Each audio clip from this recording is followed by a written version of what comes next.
What's up, everybody? This is Whiskey in the Six. I'm Rob. Doing a rye battle.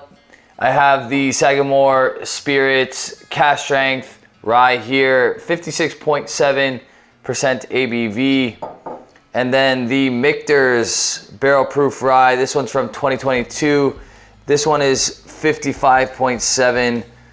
So 56.7, 56.1, and 55.7.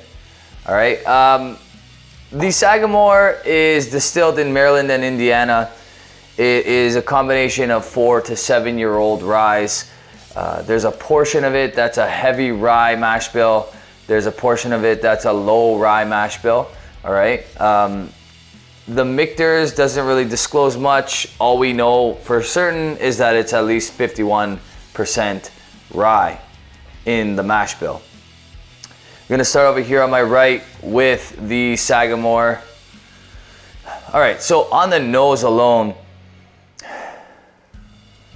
when compared to the Michter's, it just smells like a rye way more. It has almost a Canadian rye characteristic to it, like a Alberta Premium Cask Strength kind of note on the nose. Definitely more rye forward on the Sagamore, which leads me to believe that it's a barely legal rye for the Michter's here. On the palate,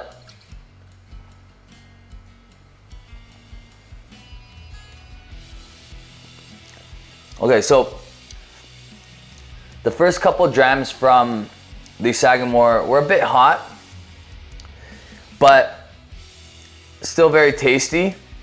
As it opens up in the bottle, it's getting less and less of that heat, so it's very approachable on the palate now. It's my kind of rye, very rye spice forward, a little bit of dill, some apricot notes in there.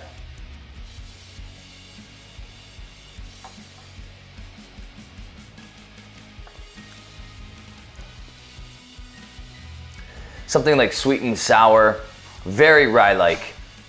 Definitely get that rye spice, that like sour hay kind of note. As far as distillation goes or barreling goes, it doesn't look like there's been a double barrel kind of situation. I know that Sagamore has a double barrel expression. Michter's has the toasted barrel rye expression as well. This is the most, I think, fair comparison head to head, because they're kind of built the exact same way. And I do believe that the Michter's is probably a range of 3 to 10 year old rye as well. There's never an age statement, so we don't know for sure. Over here to the Michter's, like I said, the rye notes are not as prominent on the nose here. It definitely smells a little bit more bourbon-like, with those like caramels and toffees, those brown sugars. There is like a slight grassy note on the nose here. On the palate, yeah, a little bit more to the bourbon side here. Obviously this is not a bourbon, it's a rye, but it's, like I said earlier, probably a barely legal rye. Definitely leans more towards what I would consider a bourbon kind of palate. Grassy, there's some caramel, some brown sugars.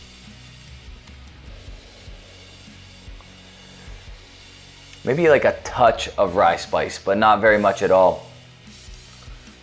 The Sagamore is definitely more rye dominant.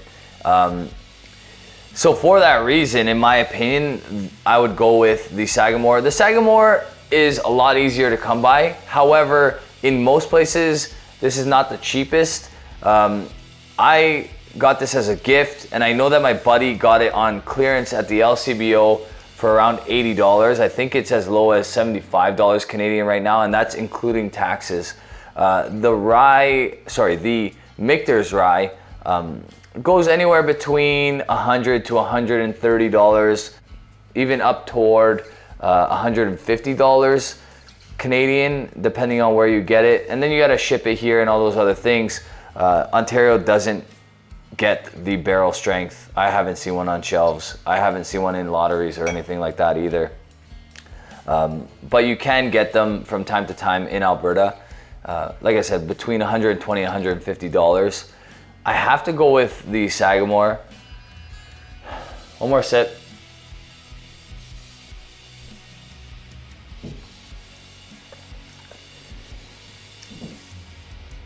Yeah, that's good stuff. I'm gonna give this one an 86.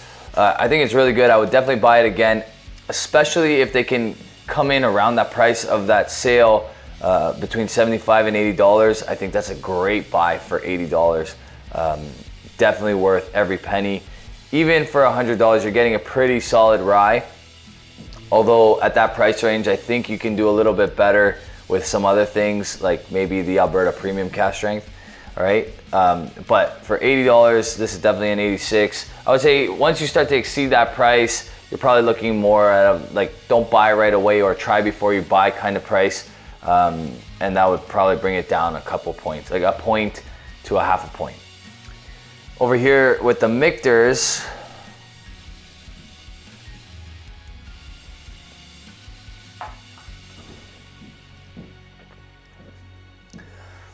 it's still good. I still like it. For the price, I think that's what brings it down a little bit for me. I think you can get this flavor profile from cheaper ryes. You know, Wild Turkey has rye. Even JD barrel proofs are not as expensive as the Michters is around here. So for that reason, I'm gonna give this one an 85. Good, but not great. Not something that I'm seeking out at around the $100 to $150 price. Probably 84.5 is a little bit more accurate for how I feel about this Michter's barrel proof rye.